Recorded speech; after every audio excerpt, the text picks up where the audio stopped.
Good morning, world.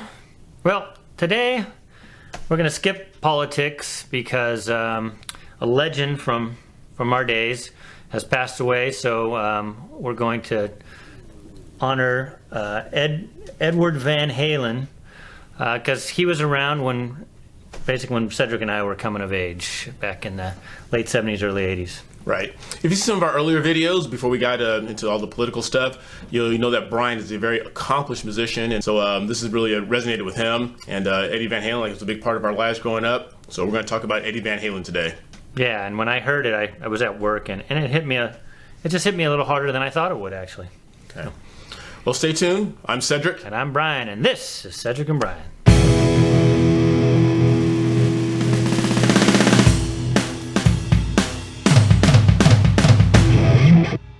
All right, welcome back, ladies and gentlemen. Like I said, we're going to talk about the passing of a legend, Eddie Van Halen. And when I heard the news of him passing, the first person I thought about was the man to my left, because I know how he loves his music, how he loves playing the guitar. And so I said, Brian, what do you want to talk about today? He said, we'd be remiss if we didn't talk about Eddie Van Halen. So he's going to run with this. I'm going to nod and chime in whenever I see fit, but this is his show. This is going to be released on Thursday. He died on Tuesday. And so I am going to just kind of give you a little history of him and then talk about how he affected me and you know, and if Cedric has any memories of it. I know. We'll get into that. So let's start from the beginning. Ed, this is something I didn't know until I started looking it up. So I got really into rock music actually later, and I went back and I got into the Led Zeppelins and the Van Halens and the Scorpions and all that stuff. Kind of later, I went back and really appreciated this when I picked up and started to learn guitar because I was more of a keyboard player. So Eddie Van Halen, he was actually born Edward Ludwig Van Halen. He was actually born in the Netherlands. So he was born in the Netherlands on January 26, 1955, in Amsterdam, actually, of all places. He didn't move here until he was around 6 years old. So him and his brother was his drummer in Van Halen. They started the band together. His name was Alex Van Halen. Alex, yes. Yep. His parents were, his father was Jan, it's spelled like Jan, Jan Van Halen, who was a Dutch musician. He played clarinet and saxophone and piano. And his mother her name was Eugenia, and she was actually from the Dutch West Indies, I think, the Dutch East Indies, which is now Indonesia. So as you can see from these pictures, his mother's, very Asian looking. Right. So we always wondered how, because Eddie and Alex, they kind of had a darker look to them. And so it makes sense now when you look back at their history. Right. In 1962, so he was born in 1955. In 1962, he was 7 years old. They moved from the Netherlands to California, so Pasadena, California. Pasadena. And then that's where history was made. So when they came over to the country, Eddie had already started learning piano at age 6, classical piano. Of course, his father was a musician, so they taught the kids, the two boys, they wanted them to be musicians. So Eddie learned how to play piano at age 6. He said he never learned how to read music. And he actually had to give a recital, so I grew up playing piano at that age too. So you give recitals for the grown-ups to see how you would play. So he learned Mozart and Bach, Beethoven, all that stuff. And he won the competition and later told the teacher that he learned those songs listening and watching the instructor play. So he didn't learn how to read the music. Just playing by ear. It just played by ear and by sight. What's funny is that his brother Alex actually started on guitar, and Eddie started on drums. Oh, okay. And then he heard his brother playing, I guess they were playing Wipeout, remember that song, Wipeout? Yeah. Mm-hmm. So when he heard that song, they switched instruments. The brother wanted to pound on the drums and play that little Wipeout solo, and he wanted to play that. So I guess they made the right choices. Yeah. So they switched instruments, and then when they were in elementary school, after they had switched instruments, they formed a band, and here's a picture of it called the Broken Combs. I wonder why they gave it that name. Yeah, I don't know. Okay. So it was just a bunch of kids playing, and I guess they did some talent shows or something back then, and that was his first start in, and you can see he was on the piano at that point, at starting to play music, because he heard and he decided at that point he wanted to be a professional musician.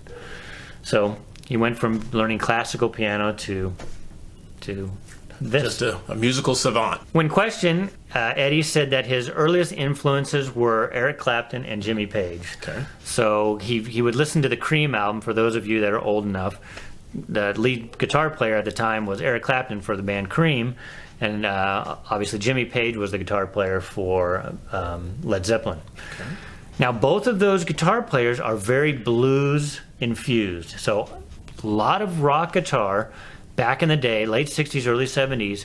Most all the riffs were based on what's called the pentatonic scale and the blues scale. So if you listen to old Eric Clapton, his stuff was very bluesy.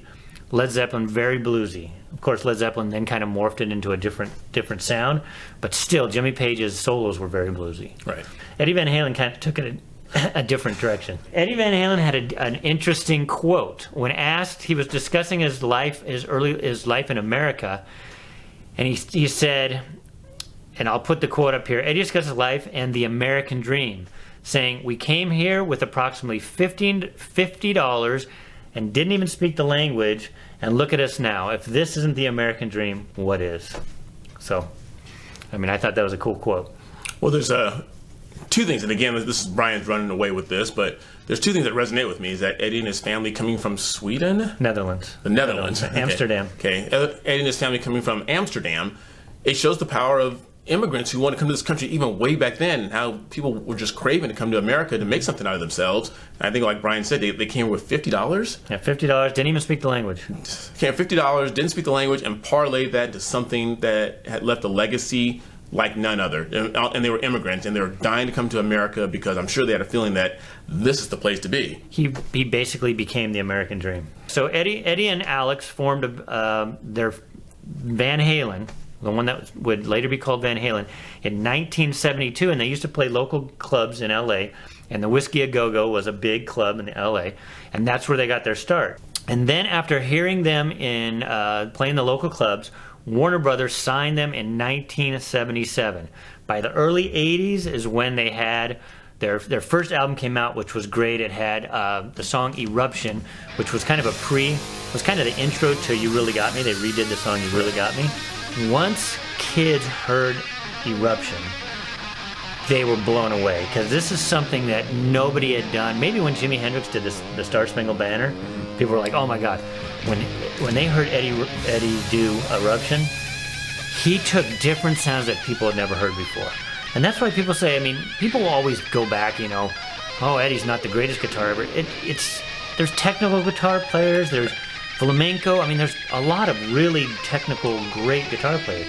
But what Eddie and what Jimmy did was they took it to a different level. Right. They made sounds and did stuff with the guitar that people hadn't seen before. Right. That's what made Eddie great. He was an innovator. That creativity, Yeah.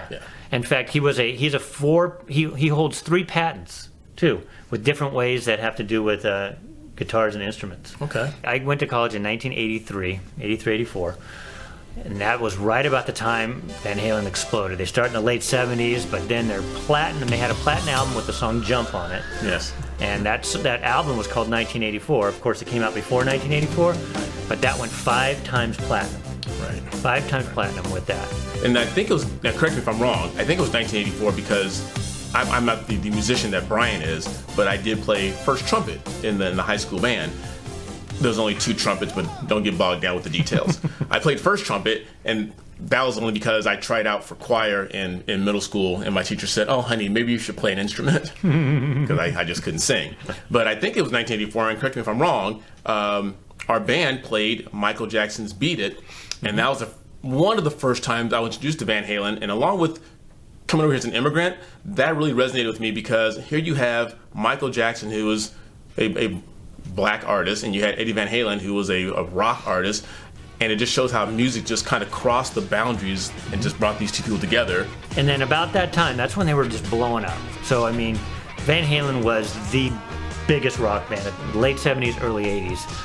And then, like Cedric said, because he was so big, Michael Jackson said, "Hey, I want to get a guitar player on." And later he ended up getting Slash from Guns N' Roses, but this was his first time crossing over and getting a famous guitar player. And he did the solo on Beat It, which is a fantastic solo. Yeah. And it's definitely Eddie. It's definitely not blues-based. But about the same time, there was an actress that all of us kind of thought was cute back in the day. She was on One Day at a Time. One right? Day at a Time. Her name was Valerie Bertinelli, and they met and they ended up getting married. What I thought was funny at the time is I thought they looked like brother and sister. I mean, they had the same look. That's normally frowned down upon if you don't know that. I know. I mean, obviously they weren't brother and sister, but I just thought it was so funny. Usually, opposites attract, but obviously, they had an attraction, even though they looked so much alike. And they ended up having what would be Eddie's only child, Wolfgang. Goes by Wolfie, who was a guitar player also, musician. But that was interesting back in the day, and I think it was one of the first kind of weird names that actors and artists would give their kids, right? Yeah. I mean, I guess Frank Zappa had Moonbeam and something was his kids. Right. But you touched on them looking alike, Eddie and Valerie Bertinelli, but the thing that struck out with me is like, I classified like someone like Eddie Van Halen as being this hardcore rocker and out the nightlife and the party life, and Valerie Bertinelli is portrayed on One Day at a Time as the girl next door. Yeah. So I thought these two can't be more polar opposite than they are, but they made it work.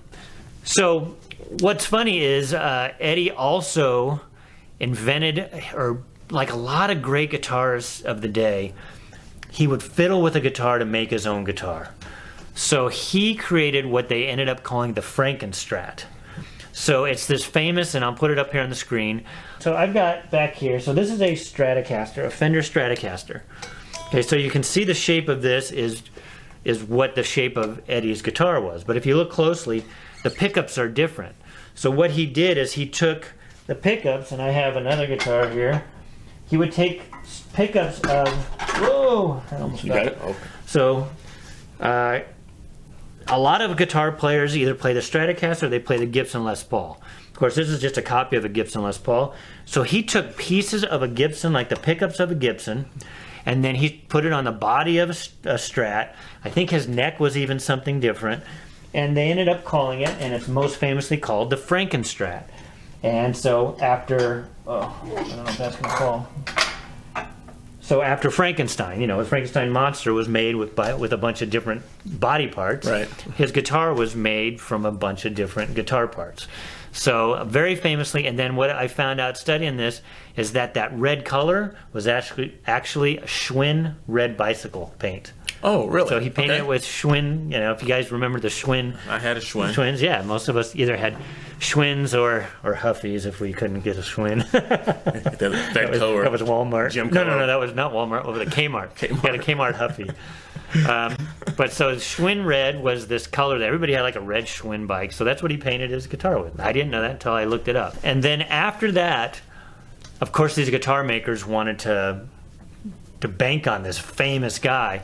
So Kramer Guitar ended up making him a custom guitar, and that's what my friend in college ended up having, was a Kramer guitar because he was such a Van Halen fan. Right. So Kramer made a guitar that looked a lot like the Frankenstrat, and they ended up selling thousands of Kramer guitars because that was Eddie Van Halen's guitar. So very interesting. There's a guy that I want to point out. His name's Rick Beato, and I listened to he's a music producer. And I'm going to play a clip from him later, so I want you guys to look him up, and I'm going to put his YouTube thing, because I want to give him all the credit in the world, because he did something before Eddie died. In fact, he released it the day before, which we'll go over. But Rick Beato said if Jimi Hendrix is the Old Testament, Eddie Van Halen's the New Testament. So he's basically saying these two guys are on a different level. Again, not because they're the most technical players, right? But Jimi Hendrix took that blues guitar and turned it into, just on steroids. Well, Eddie Van Halen did the same thing. Jimi Hendrix was basically a blues guitar player. Right.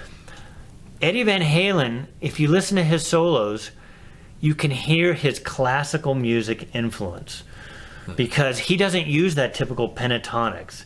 He kind of just made the guitar sound different than anybody ever did. Right. And I'm going to play something here for Cedric, because he took David Lee Roth. When he went on, you could tell he was a blues-based guy. He kind of had that scat bluesy voice. So I think he pushed the band towards a lot of blues stuff. So he knew, though, that wasn't Eddie. But they did do a song called Ice Cream Man, which was just basically your three-chord blues progression. Okay. But then listen to this solo by Eddie, because instead of listening to a typical blues riff, Listen to what he does with this. And it's real interesting. I'm not going to play the whole song. I just want you to get a feel of it. So for those of you musicians, this is just your basic blues progression. And that's David singing his bluesy. Look out now, though. Dave's got something for you. Tell you what it is. I'm your ice remain. Stop me when I'm passing by. And then usually here you'd have just some kind of blues stuff. You know. Kind of has a B.B. King, Bobby Blue Bland type of. Yeah, just basically, it's basically called your 1-4-5 blues. And then a little break.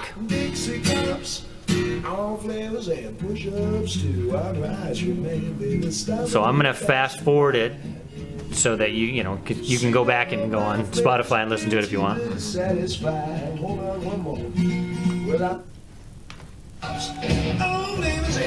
Okay, so here's where they kind of rock it up a little bit. But still just your basic blues.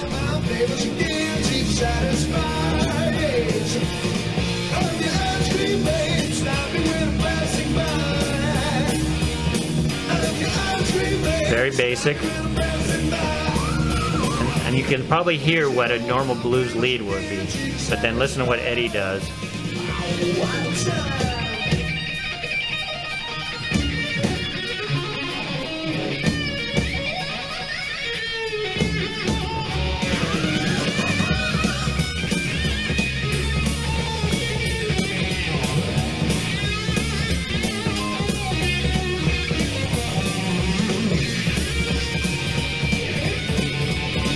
It's about the only blues part he did on there.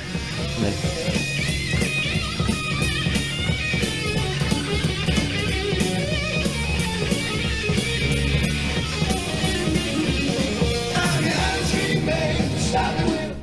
This just popped in my head, similar to Morgan Freeman narrating a piece in a movie. You just know when Eddie's playing. yeah. It just like, that's Eddie. Yeah. So he had a couple things. One, and you'll hear on this, and so these guitars are called what's called a whammy bar here. So he'll take notes and he'll bend them by just pressing this bar right here. He'll either push or pull it, and he gets that wow. So he used that a lot. And some people, people are going to be critics all the time. Oh, he used it too much, but it was him. Yeah. That was his sound. So a couple other things with Eddie. So we'll get into it. One thing, and I was fortunate enough to actually see them in concert. When I saw him, though, one thing I noticed is, and this was kind of a staple of him, he was always smiling. He always looked so happy on stage. And he just, and I'll put these pictures on here. He always had that goofy grin. It was a goofy grin. Kind of like mine when I'm smiling. Like goofy grin. So a couple things that he was known for. So he was definitely not the first person to do it, but he had something called tapping. It was where you would take and you would just play the guitar on his solos. He would go from picking it to these, that's called tapping. Now it came, of course, technology kind of meets the instrument, because they came out with these pedals where you could hold the sustain and you could pump the volume on it, but then you can compress it at the same time. So you can hit a string like this and it would be loud enough to hear. So that's what made tapping so available for him, and other artists since have just turned that into it. But he was really the first one in the rock world to make that a staple of his music. So the tapping, and then the other thing, and you'll hear this at the end of Beat It, really fast picking style where you go all the way up. And on the song Eruption, he does both of those techniques, and it's the reason that put them on the map, I think, that song Eruption, where he did a lot of the tapping, a lot of the really fast picking, and it was his sound. It was his sound. He just took it to a different level. So, he'll be missed. I wanted to point out Rick Beato that I talked about earlier. I'm going to play a song for you, and I'm going to play it for Cedric too. Everybody knows the classic solo to Stairway to Heaven. Yeah. It's one of my favorite solos. But he wanted to say, hey, what if Eddie Van Halen did it? So I'm going to play you this clip of one of Rick's friends playing in Eddie Van Halen style to Stairway to Heaven. And this was released the day before Eddie Van Halen died, which was when Rick came out on, I'll put a link to that, I mean, he was blown away that he had finally finished that, released it, and then Eddie died the next day. So, and then one thing before I get to the song, I watched an interview with David Lee Roth. And if you ever watch Eddie Van Halen in concert, I don't know if I don't keep hitting that, in concert, his hands would have to go from way up here to way down here to way up here. And he said the reason that happened is because of multi-track recording. He would record like 4 or 5 solos, and then he'd just put them in and out whenever he thought it would sound good. Mm-hmm. So sometimes he'd up here, and then the next thing he'd turn the volume on the other one, he was down here. Well, he had to learn those solos then to play them live. So he took something that he did in the studio with multi-track and then learned how to play them live. So you see him he was gymnastics on that fretboard. So yeah, I think I read this. Like, you made playing the guitar like an athletic event. Oh yeah, and he used to jump. He had so many injuries because him and David Lee Roth. I mean, they jumped all around stage. I mean, it was rock and roll back in the late '70s, early '80s. I mean, that's what you did. What if Eddie Van Halen played the Stairway to Heaven? Here it goes. So that's a copy of the Frankenstrat with the Schwinn paint.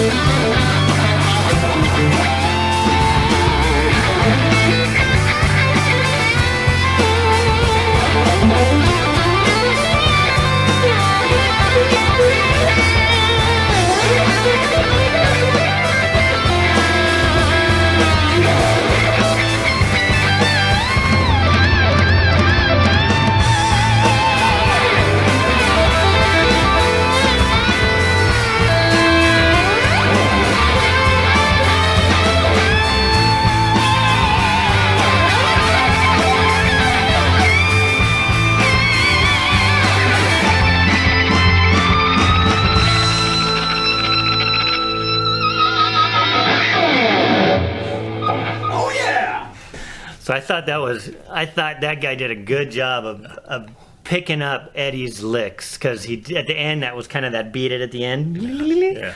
And he did the tapping. So I thought I wanted to include that on there because I just saw it and it was just so timely. And please go give a shout out to Rick Beato. I thought that was a great tribute to Eddie Van Halen.